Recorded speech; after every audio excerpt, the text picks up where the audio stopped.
I'm interviewing Dr. Jeff Tarrant. Jeff has been working with all kinds of psychic states and mediums and doing quantitative EEGs and as well as raw. It's cool that you get into the raw EEG and look at the anomalies as well. I like doing that myself. Anyway, he's been working with altered states of consciousness, psychic ability, and all this stuff for a long, long time and putting science to it. I think we're going to have a very fascinating interview today. And so I'd like to welcome you to Dr. Jeff Tarrant. And hi, how are you doing? Hey, good. It's good to see you again. Appreciate you having me on. My pleasure indeed. Dr. Tarrant has done so much work on psychic ability, mediumships, altered states of consciousness, complete with EEGs, quantitative EEGs, and all kinds of testing, qualifying factors for people who claim to have psychic ability and so on. And some very rigorous testing that he has put these people through while recording their brainwaves at the same time, just to see what states of consciousness they are in and whether or not they're actually experiencing a psychic state. So I was reading about when you got involved with all of this and being more of a conventional scientist, that this was a kind of a leap out of the box for you to get into the psychic stuff. And of course, there's a lot of social pressure and sort of professional pressure. And if you start getting too esoteric, you start getting ostracized by your colleagues and stuff. And so for you to take that leap of faith and be bold enough to challenge this, knowing those risks, that makes you a true pioneer. Well, I appreciate that. And yeah, there's been several pushbacks, not surprisingly that, I've already experienced, and I suspect there'll be quite a bit more as the book is out there a little bit longer. To me, I've seen enough stuff that it seems clear to me that consciousness is way more complicated than we tend to think about it. And yes, to me, it's entirely scientific. I get a lot of people saying like, this isn't scientific. And it's like, what could be more scientific than exploring something we don't understand? And I thought that's what science was, right? It's like, we've got some ideas. We're not quite sure. Let's look at this. Let's experiment. Let's try some things and see what we can learn. Even though there's going to be some pushback, and I understand that, it just feels important, and it feels like something that has kind of been handed to me that I don't want to ignore. So, Yes, yeah. Well, true science begins at the edge of one's comfort zone and actually the profession's comfort zone. And looking at and understanding the anomalies is where true science comes in. As there's so much kind of science out there where, we always get an 80% success rate or a 90% success rate with some therapy that we do, but it's that 10%. That's where the real science comes in, finding out why they didn't respond. And in a way, you're kind of like that. Oh, you're off onto a different thing entirely, but you're working with, I would say, in a sense, in terms of psychology, you're working with the 1% of psychology that everyone ignores. yeah. But it's interesting. So even though there's been, some pushback, it's been also very interesting seeing the messages I've been getting from people in emails who are scientists, medical doctors, psychologists, who are, encouraging and supportive of what I'm doing and sharing their own weird stories. It just seems like maybe they're less willing to be vocal about it, because of that pushback, and which I understand. It's not going to be something everybody is going to be comfortable doing, but it's been encouraging to me seeing that actually there are a lot of people in mainstream science who are interested and open to this. They're just not going to say it out loud. Oh yeah, very true. Well, I got to say, as a manufacturer of light and sound machines, I have certainly had my pushback as well. And of course, when I got into this, I didn't know if it was just a new age scam or what it was, until I did our study with our TMJ patients at the University of Alberta, and then went, "Holy smokes, this kind of works." This And then works. other people started doing studies, and then I thought, okay, I got to look into this. So then I went to the health sciences library and dug up every study I could find, and it turns out that flashing lights are very solid science. It's just a matter of people with the money to do the research. And as you know, big pharma isn't going to look at any of this stuff. The profits just aren't there. No. So No, and I think it's a similar story with this kind of psi research, right? That actually, when you dig in there, there's a lot of research that's been done. Yeah. It's not like this is new. And Dean Radin is sort of a genius at sort of coordinating all of the research that's been done. And he's got numerous books out there, but I really appreciate what he does because he is really good at taking all the data that's already been out there and said, look, we've already got all this evidence, right? Like what more do you need? It's pretty obvious that there's something funny going on here. Yeah, it just needs to be compiled and put together with a common voice in a sense. Well, when you think about Princeton's remote viewing research, that was very solid. The Menningers are probably out of Oregon probably published 100 studies, and they got into really hardcore, rigorous science. I mean, they had guys doing telekinesis, and they were separating yolks from egg whites in an aquarium with a glass wall in front of them, and they're in a chair, and these guys were separating yolks from egg whites. I mean, that would be very difficult to manipulate a study like that. Yeah, I haven't seen that one. I got to find that one. That's a good one. Yeah, Elmer used to lecture on that kind of stuff when he was alive. Yeah, it was pretty cool. So speaking of small things that are pretty powerful, you're talking about holotropic breath work. That looks like that's pretty similar to the Wim Hof method as well. And he's got some research backing what he's doing. But would you say it's got similarities?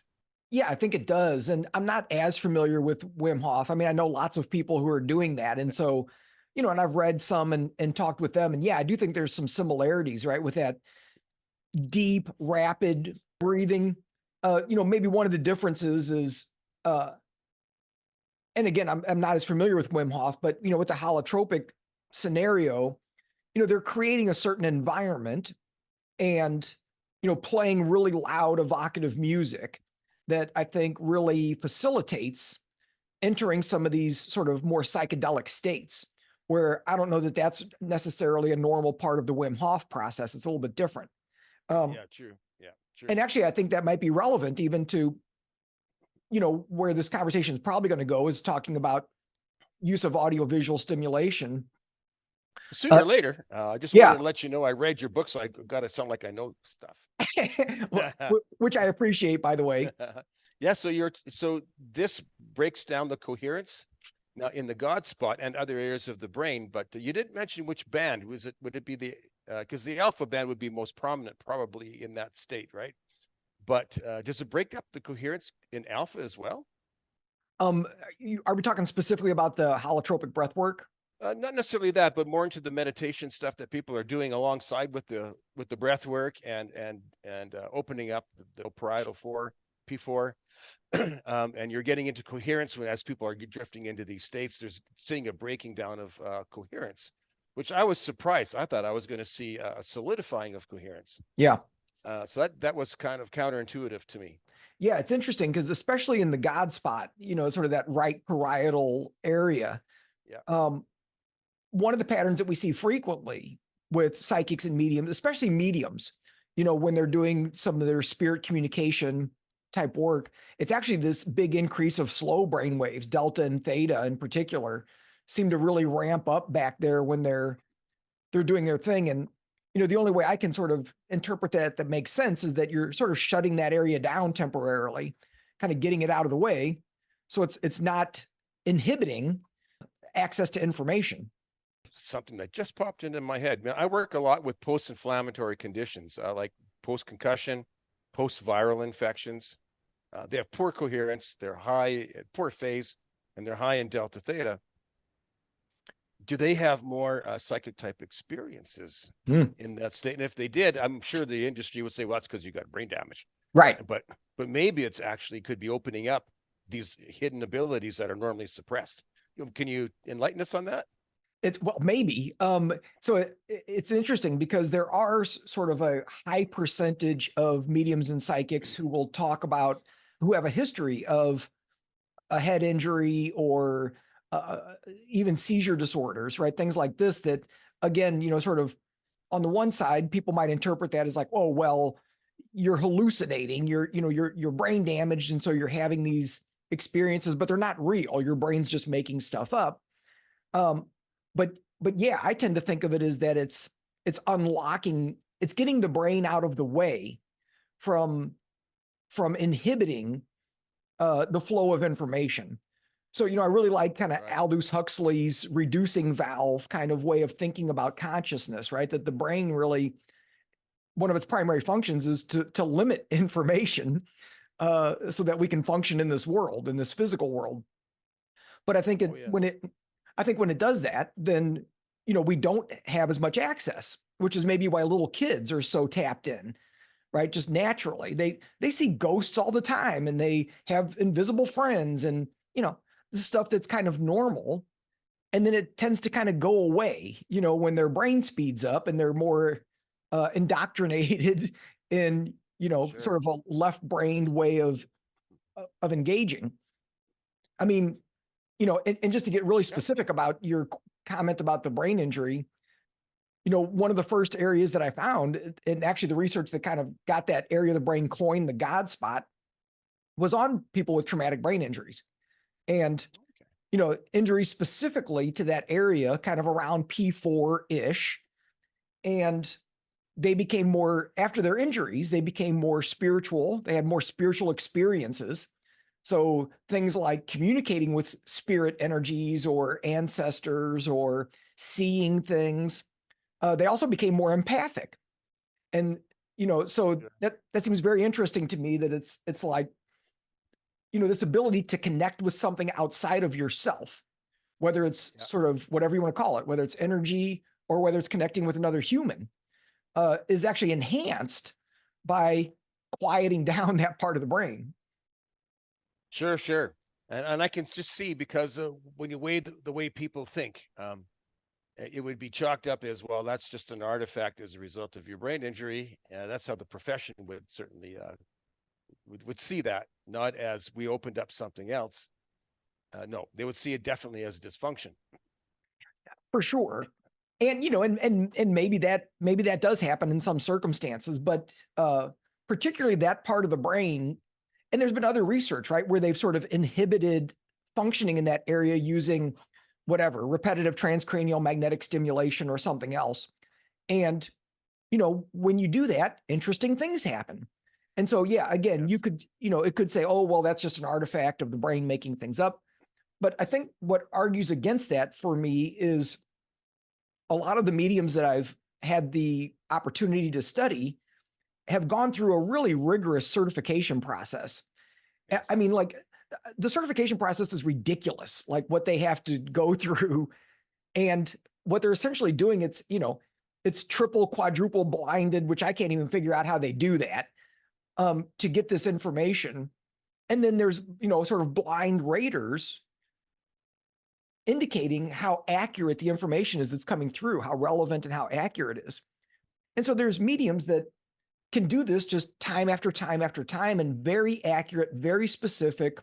They call it evidential mediumship, because they're producing evidence that's, you Right. know, and so, I've seen this over and over again, people coming up with specific names, right? That, in fact, one of the readings that I had done on me in one of my first experiments, I just met this person. She didn't have time to Google me.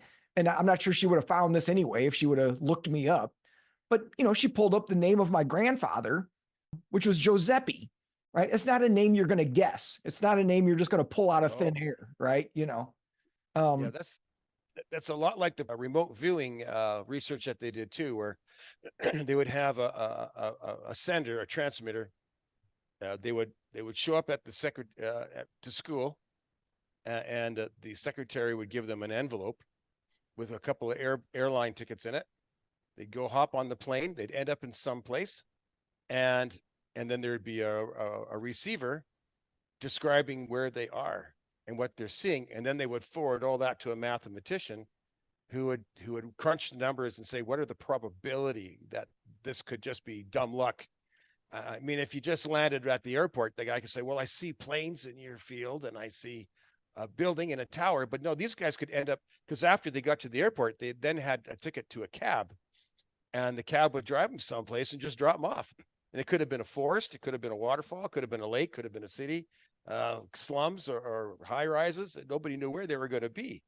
And there was even one documented case that really gets into sort of the psychic side. And the guy, he got his airplane tickets, and there was a malfunction on the plane. And so he didn't arrive to his spot until he was 4 hours late. But meanwhile, the receiver had already done the viewing before the guy got there and described what he was going to see when he got there. And that was pretty impressive. Yeah. Yeah. I love that because, yeah, you know, time and space. Yep. You know. So yeah, it's pretty cool stuff.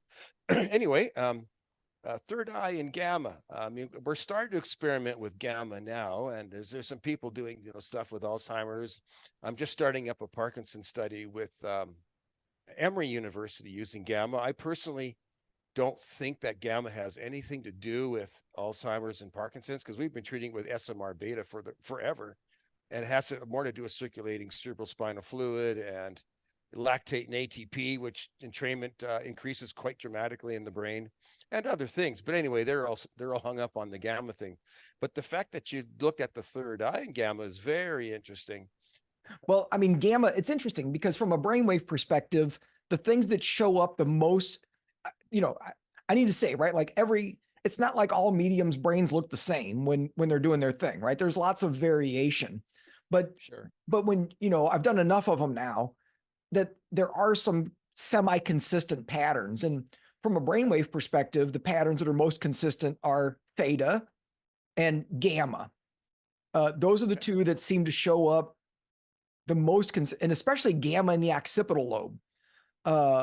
That one shows up very, very consistently, particularly when they're doing like a psychic reading. And, so that's what got my attention, is that you just keep seeing it over and over again. And it's like, okay, there's got to be something to this. And so, yeah, go ahead. What equipment are you using? To measure EEG stuff? Yeah. BrainMaster. Oh, okay, yeah. So you can look up to about 100 hertz, can't you? Quite Yeah. well on BrainMaster. Yeah, that's Yeah. good. I mean, in the old days, no one would have seen this because everybody filtered down below 40. So you're getting it right in the 40 hertz range, 39, 40, 41. I've done it a couple of different ways. Sometimes I'll do like a giant band, like 35 to 80 hertz or something like that. And then other times it's, a little more constricted, 35 to 50 or something like that. But is it typically like you're seeing, like, like the nested, where you see the nested theta nesting in the gamma? Is it a byproduct of the theta, like a multiplied factor of the, or could it be 50 hertz, 40 hertz, 45, 60, or is it really close to 40 all the time? Yeah. And I actually, to be honest, I haven't examined the data in that much detail to sort of break that down, exactly. That's a great question. I just don't know the answer exactly.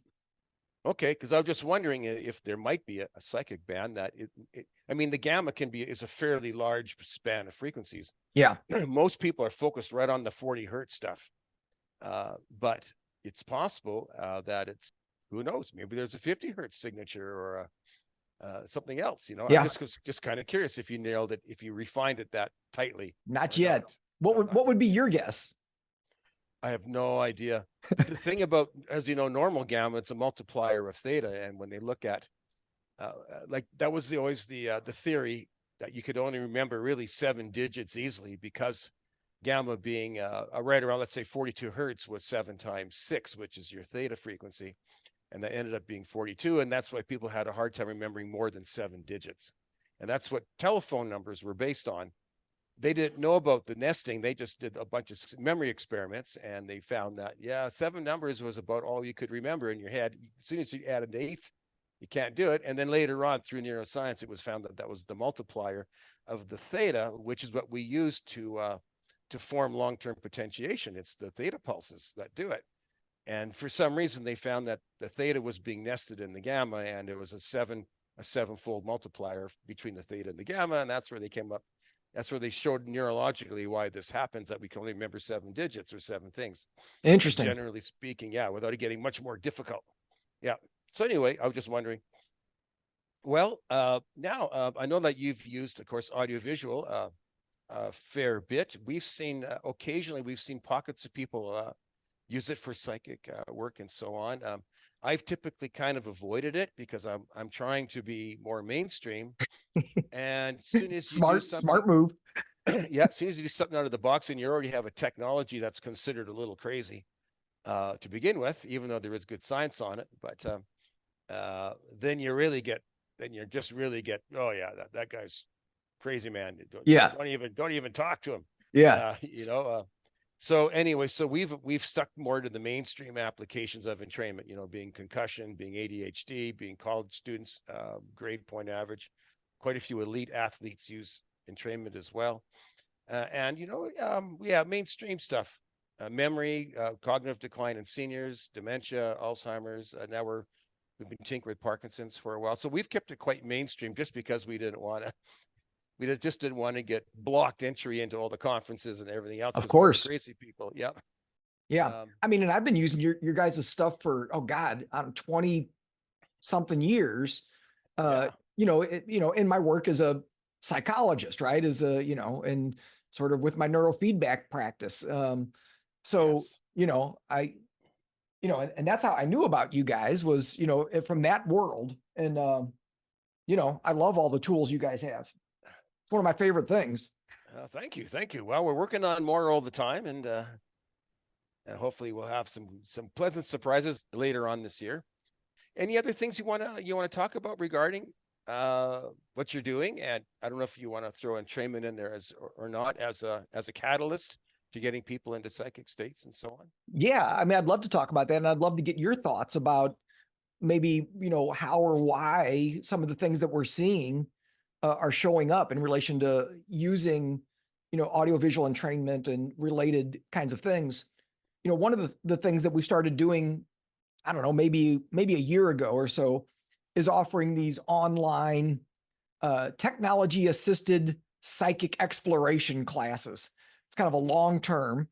But so, in the classes, we meet for 4 weeks online, and everybody gets a set of Mind Alive glasses, whether it's the Spectrum glasses or one of the kits. And we usually use the David Plus. Delight Plus. Yeah, the David Delight Plus. Yeah. Because it's got more options in there, and then get the multicolored Eyeset. And so those are the kind of 2 options that people usually use. And so over the course of the 4 weeks, now it's turning into a 6-week course. Each week we explore a different protocol and try some different psychic games or, some whatever. And people then experiment with it for the week before we meet again and try something different. So it's been interesting doing this because I think we've taught this now 6 times or 7 times or something. And I would say the vast majority of people find it to be a helpful tool to kind of tap in, whatever that means, right? But the exact protocol, I thought we would land on something that was like, oh, this is the one, right? This is the protocol. But it's interesting because it doesn't seem to be the case. It seems to be there's some individual variability, which actually makes more sense to me in retrospect. Some people seem to do the best with a theta protocol. Some people seem to really like the Gansfeld. Some people, like the left-right hemisphere differentiation. Of course, in this case, we're doing it opposite of what most of the left-right protocols are that are built into the Mind Alive system, right? Because those are stimulating the left hemisphere a little bit faster than the right hemisphere. And so we're flipping that, right? So kind of protocols that we designed, and I know your newer device actually has some of those in there, where the right hemisphere is more active than the left. And so it's interesting because everybody seems to like a slightly different protocol. However, I am starting to see a theme where the Gansfeld and that right-left differentiation seem to be the ones that are the most consistently helpful to people. And so that's been very curious, and I'd love to hear any thoughts you have about that. Sure, I do have some thoughts on that. Years back, because I've been doing this for 40 years, believe it or not. And years back, when I was doing a fair bit of psychic playing around, it's partly because the guys at Western Washington, I think it was Western Washington University out of near Seattle, they were channeling entities as part of their parapsychology courses and stuff, and they were sharing some of their experiences with me, which were pretty wild, some of them.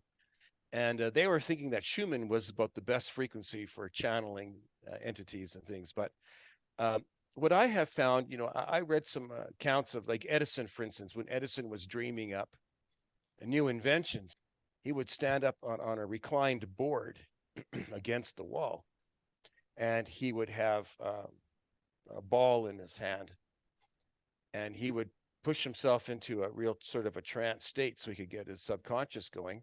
And then when he dropped the ball, he knew he was getting too deep. He wasn't quite lucid enough. And so he would use that as his measure to when he was in that state where he could start thinking of new inventions and stuff.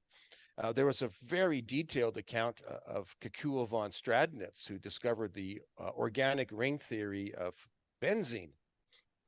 And he talks in very vivid detail about staring into his fire. And he was a university professor, and he was trying to come up with this organic ring theory. And he just didn't know. They kind of didn't, they were stuck, they spent hundreds of hours trying to figure it out, and they couldn't figure it out. So he was just gazing into his fireplace, which he'd often do when he wanted to get insightful. And we went into a trance, gazing into the flickering flames in his fireplace. And while he was drifting into this trance, there were some snakes that formed in his vision. And the snakes formed a circle, and they were biting the tail of the snake in front of them, and they were going around in circles. And slowly the snakes started turning into molecules. And then he saw this molecular ring and discovered the organic ring theory of the benzene molecule. So that was pretty cool. So after reading this stuff and some of these experiences with the guys in Washington, I started experimenting myself. And so I would run a session. I think what happens a lot with the sessions is they make you too deep from a conscious level. I mean, whether you fall asleep on the gear, we love it when people fall asleep, and all the wonderful things from entrainment still occur even if you're sound asleep. The cerebral blood flow goes up, the neurotransmitters balance out, lactate and ATP drive up, cerebrospinal fluid is still circulated. Entrainment circulates it quite a lot higher than normal, which might be a reason why it gets plaques out of the brain. There's other things that go on too, but anyway, for this stuff, you need to be semi-conscious. So I would lay down on my bed with a ball in my hand and just have my arm propped up at the elbow, or any kind of object in my hand, really. And I would run the session. And as I started drifting too deep, when I felt my hand fall over, it would wake me up a bit.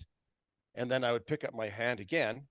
And then I know I was just on the edge of the zone of almost sleep, but a little bit of lucidity and consciousness. And then I would think of what's the next device I'm going to make, or how do I work my way around designing a study for some kind of research, or what might be a good frequency to use. And so I would do some of my really insightful stuff about things I really didn't know yet. I guess that's maybe a way of saying it. And I would get some of these insights. For me, design work and development that we've been doing forever it's always been about, well, just let me float on it. I'll collect some information. I'll get a bunch of data from my left brain, that frequencies, blood flows, physiology things, this, that, and all the other things. And I'll get all this knowledge and data accumulated in my brain. But then I need to walk off, and I need to let the right brain do a holistic processing of what I know from the left brain side, from the data side, right? And so this would sometimes really allow me to put stuff together that I never would have thought of if I was just conscious all the time. Yeah.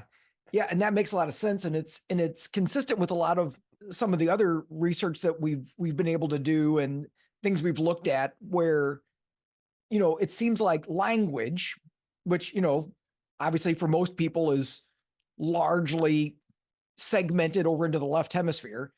Yeah. And it seems like language is what gets in the way a lot of times with being able to access information, because as soon as we start applying language to something, of course, we've limited it already.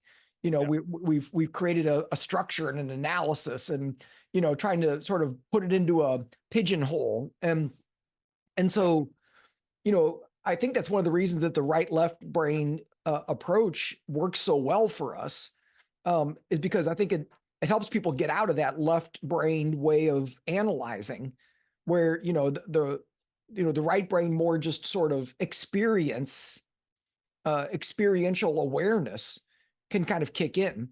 But yeah, it's tricky, right? Because you still have to use language to pull it into conscious awareness. Yeah, well, that's the problem when you're stuck in a box, right?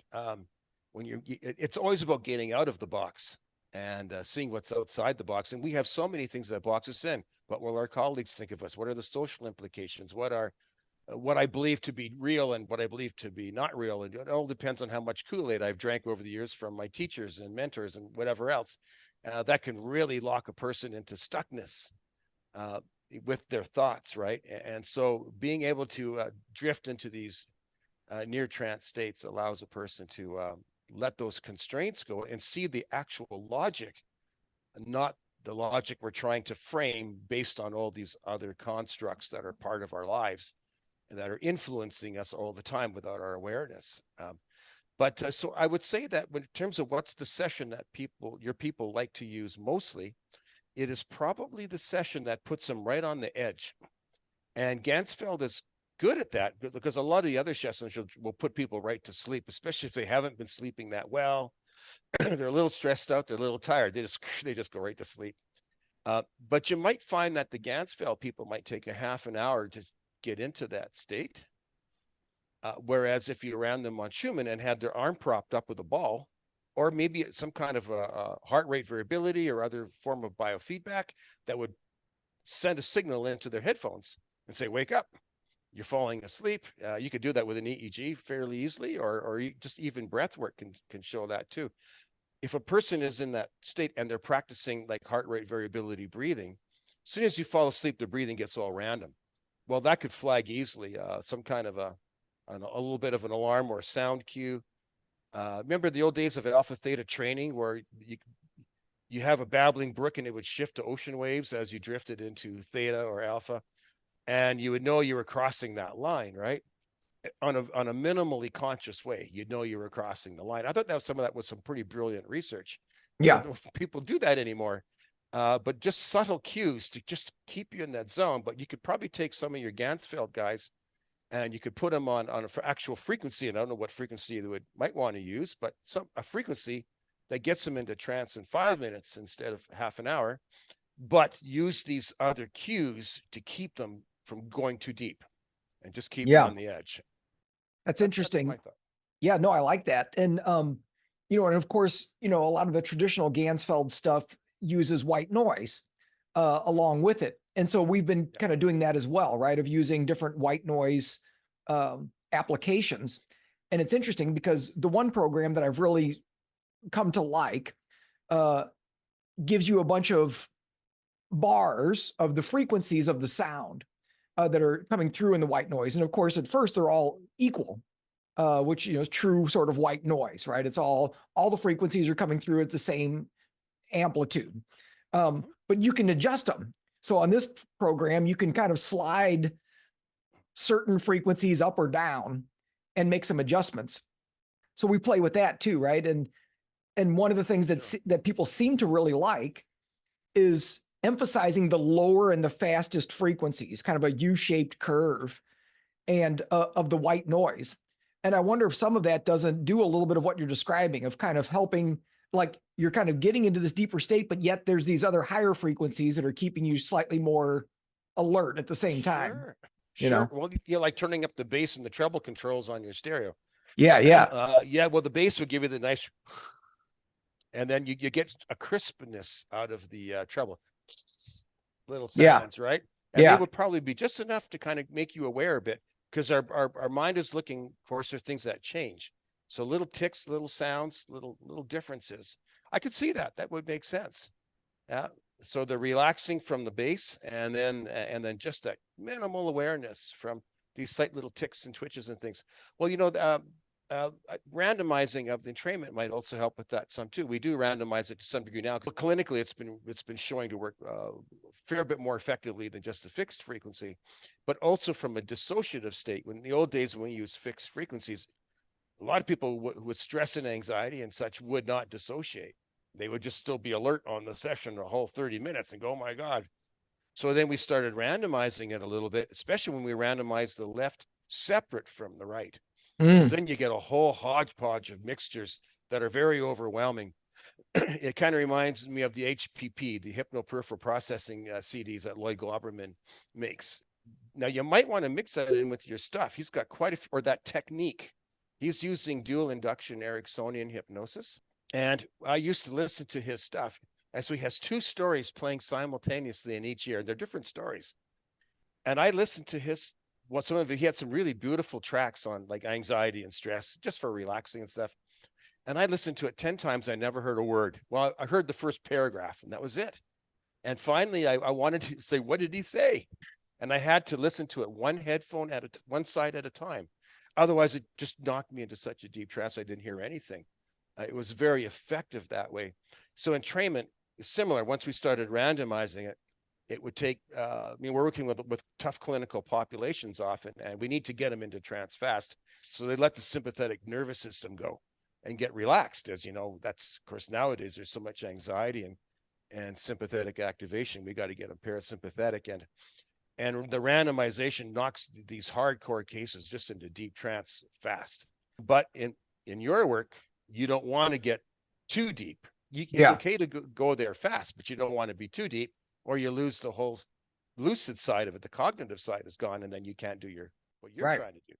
Yeah. So Well, anyway, but the randomization does it really well. Now, hypnoperipheral processing, that might be another technique. yeah, I like And that. yeah, even playing just an audio track and plugging it into the delight. And every minute you say, how you doing?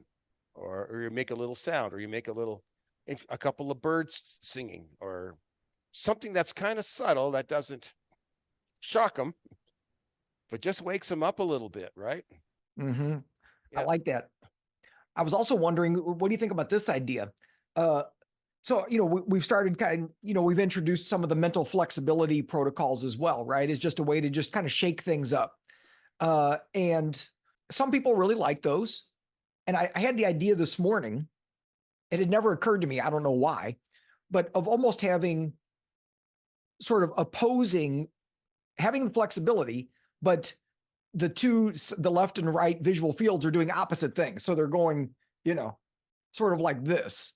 I wonder if that would do a little bit of what you're saying, kind of be overwhelming enough to the brain that it just gives up. And at the same time, because you're kind of alternating back and forth, may keep you alert enough that it doesn't just sort of knock you out. I think that's something worth trying. I like that idea, especially if you make wide swings, right? You drop right from delta up to, I don't know if you want to go as high as gamma or not. But once you start getting into what they call flicker fusion frequency, where the stimuli starts to blend, and that's usually around about 8 hertz. When you have an 8 hertz stimuli, it starts to blend as one just continuous sort of kaleidoscope of events that are just really homogeneous, and you just kind of drift off with it. But as you take it down to about 3 or 4, you start to see the individual flashes, right? And that would be like, whoa, this is different.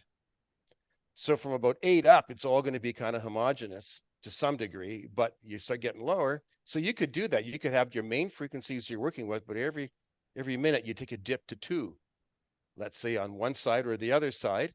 One side still keeping them in that zone, and the other side just takes a little dip to wake them up a little bit. I like that. I think that's a smart idea. Here's another crazy idea, and I'm curious about your thoughts on this. Sure. What if you did a Gansfeld so traditionally Gansfeld uses red, it seems to work well, right? Using the red light. Although I've had people try it with white and, have good experiences as well, which also makes sense to me because white contains all the frequencies of visible light. So makes sense that might be useful. It actually has a red shift when you go through the eyelid. Does it? The composite color is kind of yellowish, but it's heavier on the red side for sure. The blue gets really nailed out. Yeah. But go ahead. So here's my interesting idea, right? Like, it's like, if I wanted to use Gansfeld, but still kind of thinking about this left-right hemisphere difference, what about making one visual field, like let's say the one going to the right hemisphere, make that red, and the one going to the left hemisphere make it blue, but just do a Gansfeld. Absolutely. Well, as you know, as you go towards red, you stimulate more beta activity. And Marvin Sams and Nancy White did this research long ago. There's also a fair number of studies not looking at brainwaves per se, but looking at arousal, and red increases arousal. This is why bars and restaurants and such use red often as a theme. Like bars and nightclubs with red, people drink more, but they also get into more fights and more. They get more rowdy and they dance harder and they fight more because their arousal is up. In restaurants, people eat more and faster and they leave earlier, so you get more clientele in. As you go down from that, so red mostly stimulates right around 20 hertz. Yellow is, or orange and yellow are getting into the SMR band. 12, well, orange is like 18, 17. Yellow is more the SMR, 13 to 15, 12 to 15. And then green is upper alpha, like around 11-ish. Blue is lower alpha, 8, 9. And then, and violet, strangely, which is a composite of red and blue, actually increases theta. That's what Marvin Sams and Nancy White found. You could decide to use red on, let's say, the left fields for the right brain, if you want to make that the right brain more active, and use blue-green fields on the right side for the left brain to calm that logical side down. We've done some tinkering with that kind of stuff and had some interesting effects. I like that. I like that idea. And, it's, kind of circling all the way back to the beginning of the conversation with, tying it to some of what we were talking about with the breathing, right? With the holotropic breath work versus Wim Hof, and thinking about the use of audiovisual entrainment, right? That because, certainly there are people who are going to report having interesting experiences while using the glasses, whether they were intending it or not. Actually, that happened to me years ago. I was home alone. My wife was out of town. I put the glasses on before bed. I was laying in bed and I was like, oh, I'm just going to use these to help me sleep tonight. And I think I had a theta protocol, or maybe it was a Schumann, protocol. And I was home alone. I knew I was home alone. And I got into the session and I would have bet $1,000 there was somebody standing right there staring at me. Yes, I've had that experience too. I was so freaked out. I had to take the glasses off. I'm like, come on, dude. Like, nobody's there. And it was like, I had to take the glasses off and like, okay, nobody's there. Right. And it was like, so I know people have these experiences when they're not looking for it, but there may be something different when you're setting an intention, right? So it's not just using the glasses, but using the glasses with a specific intention, so it would be similar to meditating, right? Like you can put the glasses on and they're great and they do all kinds of good stuff. But if you're putting them on, whatever, put it on 9 hertz and you're doing some sort of a quiet mind type meditation, well, that's different, right? It's a different kind of a experience, because you're consciously doing something with your mind at the same time. Oh yeah, I believe this stuff really magnifies intention. Just like Kakua von Stradnitz with the organic ring theory, looking into his fireplace, or Edison on a reclined board dropping his ball. Yeah, I think this stuff definitely magnifies intention. We've also seen too, it can magnify emotion as well. Like if a person has a good therapist, and this has happened to me where people have tried our gear and it hasn't worked. They said I got panicky on it.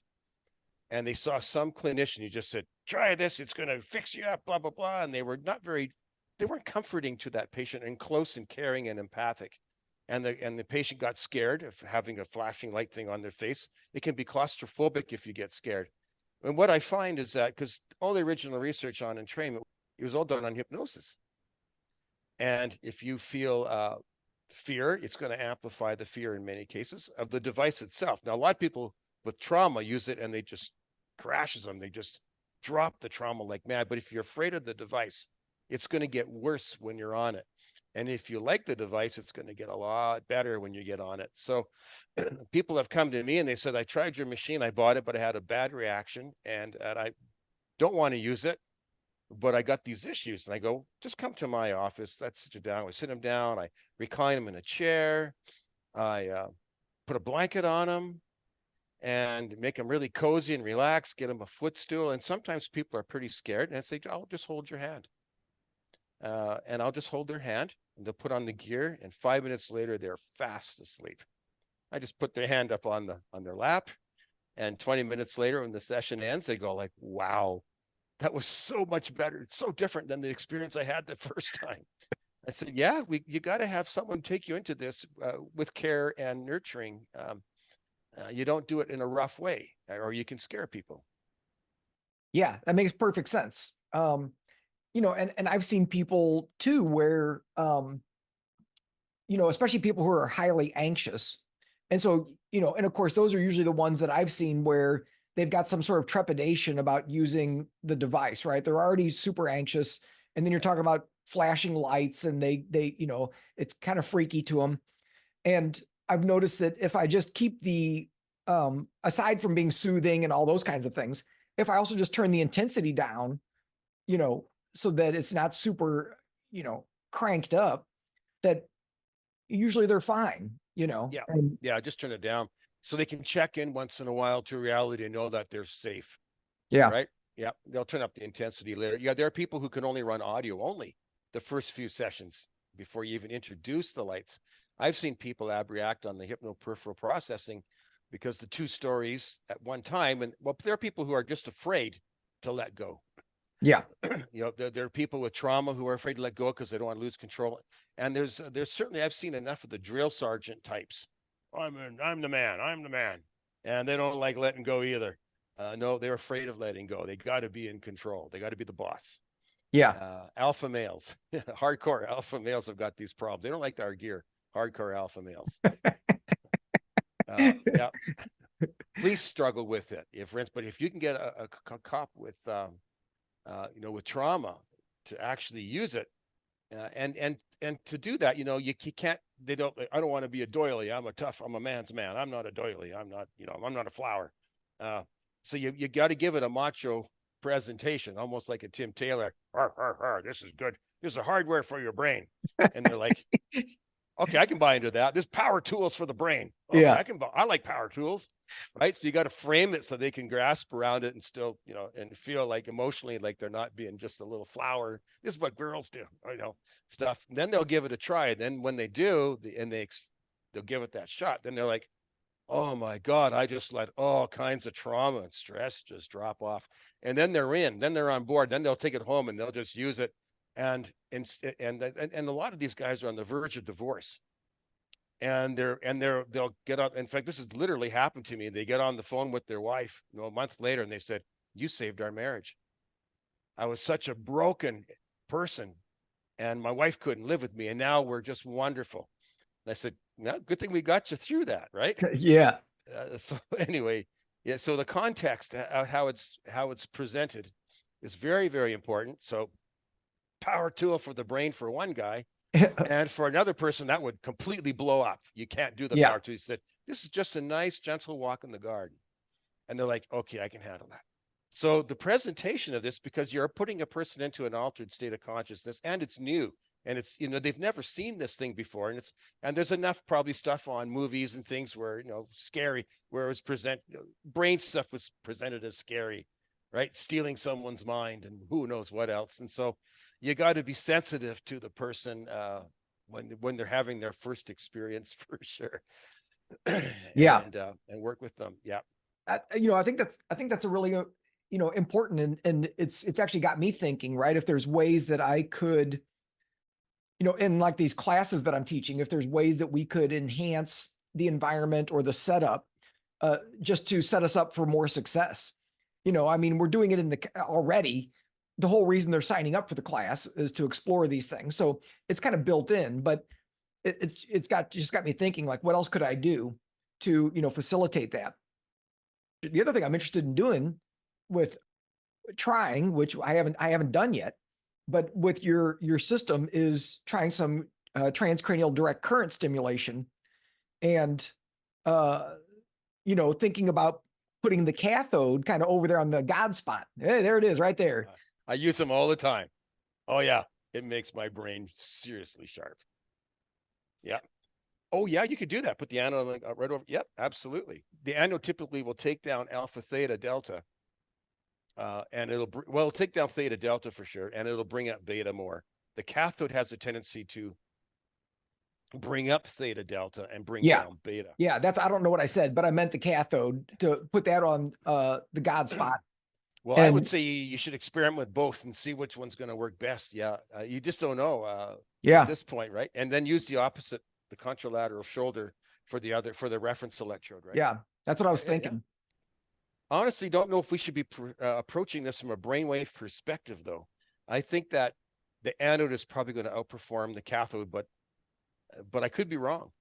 I It's could definitely be wrong. Well, it's interesting because, I was saying before that the primary thing that I've seen with that God spot is kind of it shutting down, right? Like that increased delta or theta, but it's not always the case. Sometimes there's like gamma that ramps up over there Sure. when somebody's tapped in. So it's not always one or the other, or sometimes it's both, right? Like it's like the whole spectrum, you got Sure. all the little brain map heads lined up, and it's like they're all lit up in the same spot. But it usually like alpha and beta in the middle. There's not much going on, but it's like the lower and the faster frequencies, are pretty ramped up.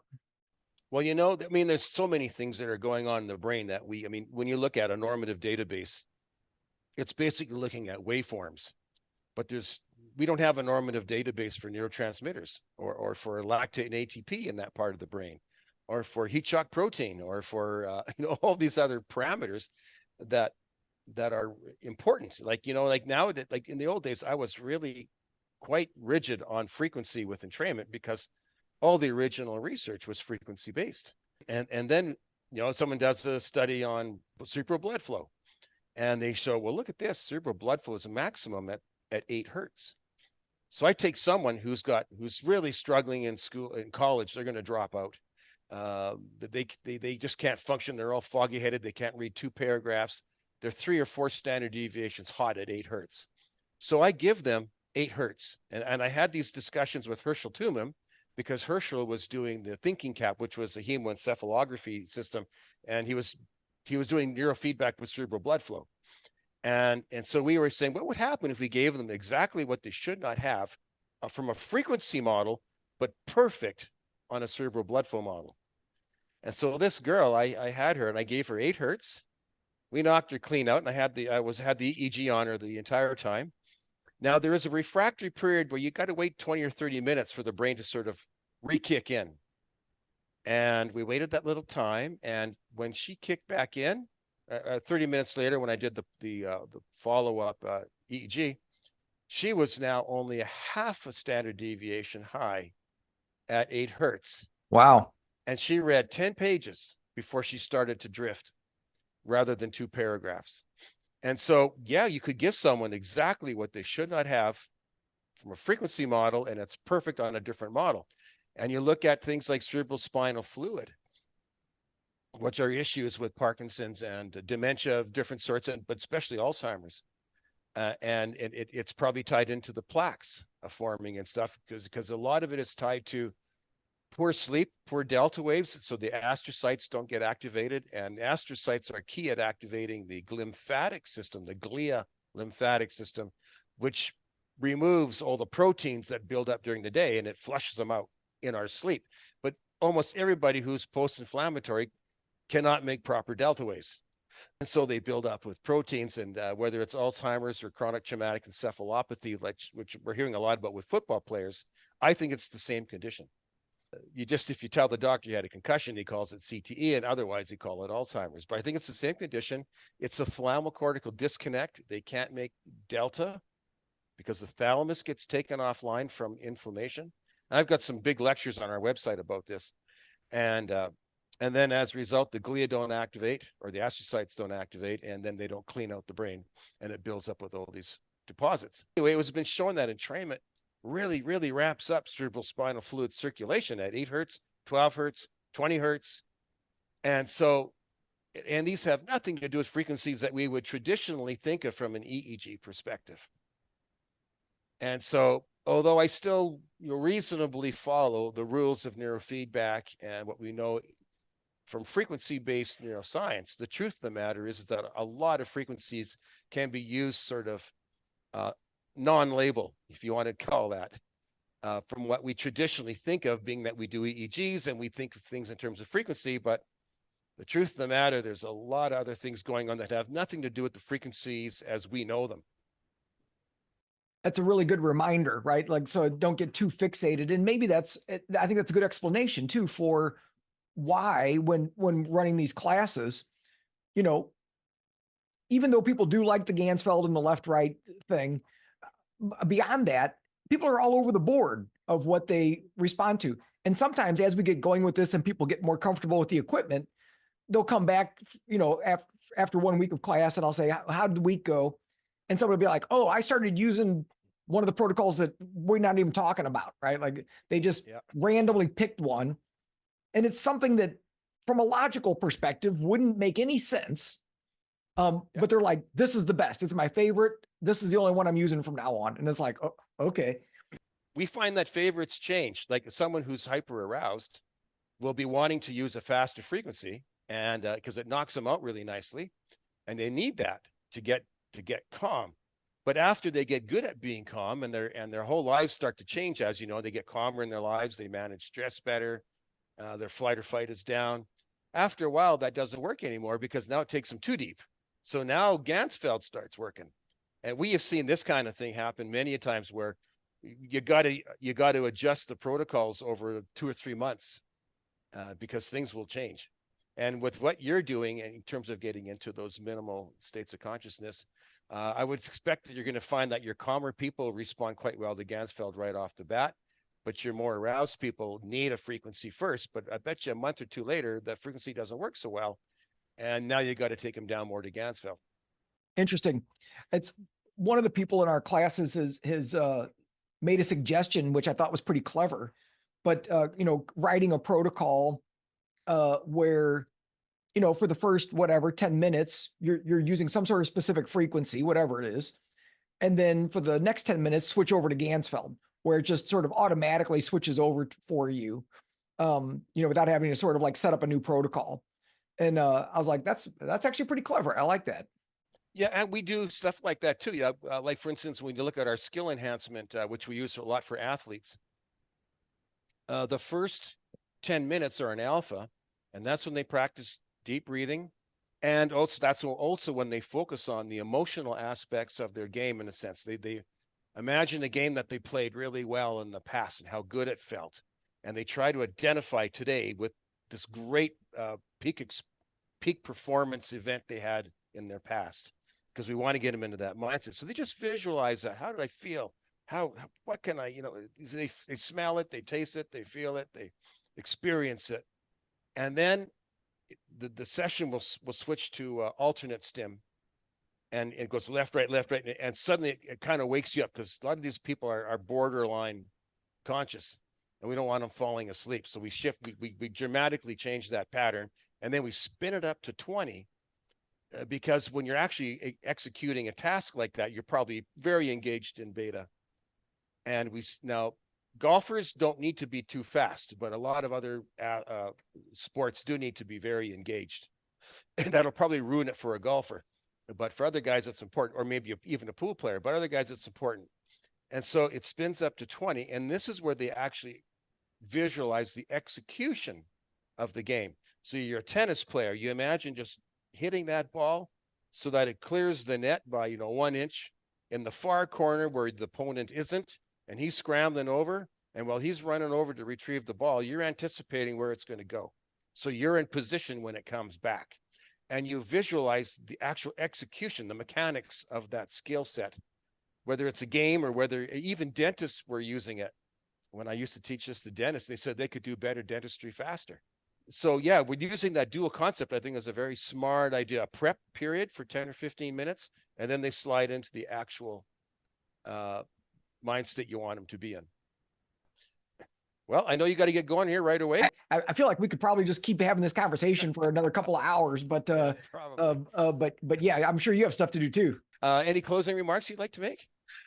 I mean, I don't know if there's closing remarks specifically, but it's just really it's fun to have this conversation with you. And for me, just seeing, even though you've been doing this for a long time, this technology's been out there, starting to explore and investigate new applications, right? And it's like, I think there's a whole realm of ways we can explore consciousness using this tech that really, I mean, people have been doing it, but it hasn't really been talked about or been, sort of formalized in any kind of way. So for me, it's super exciting, and I appreciate it. I appreciate all the work that you've done to sort of make these tools available.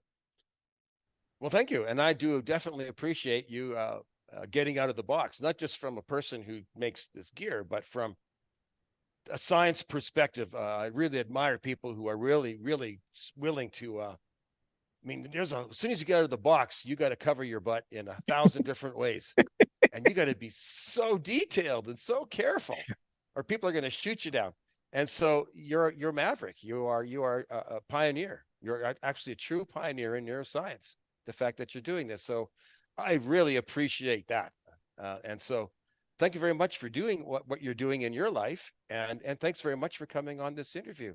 So, thank you very much. I'm Dave Siever from Mind Alive, and I've been interviewing Dr. Jeff Tarrant, and we've been talking about psychic states and other things like this. And I hope you have all enjoyed this presentation. Thank you. Take care.